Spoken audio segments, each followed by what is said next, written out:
路边滚啊大包的废弃物，拢是7月初单仔市风灾民所清出来粪扫。台南市环保局为此甲国防部协调，借乌树林野区来作为暂时放灾后废弃物的所在。根据着统计，总共已经累积超过19万吨。初期是以风灾所倒塌的这个树枝为主。那目前因为是在战后复原的整建，那所以我们目前收受的主要是这个土石砖瓦。那累计到现在，土石砖瓦大概也有10万吨左右。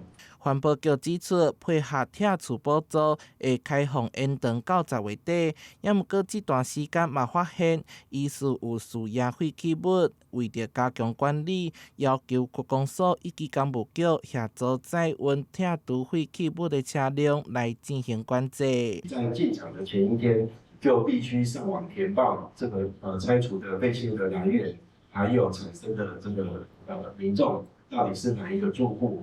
那这部分由区公所跟公务局核对确认之后，会做牵引，那交由这个清除车辆进行载运进场。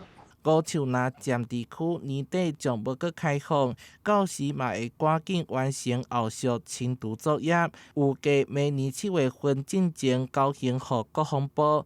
但那是风台复原进入最后阶段，市府统计截止到14号，无异议申请案件核拨率100%。未出金的部分呢，我们现在目前核发的金额已经达到12亿4102万。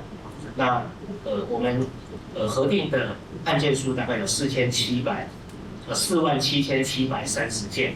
因为中央核拨金额有行政流程，市长黄伟提指示，伫中央也未拨付之前，市府先垫付，协助灾民量早重建家园。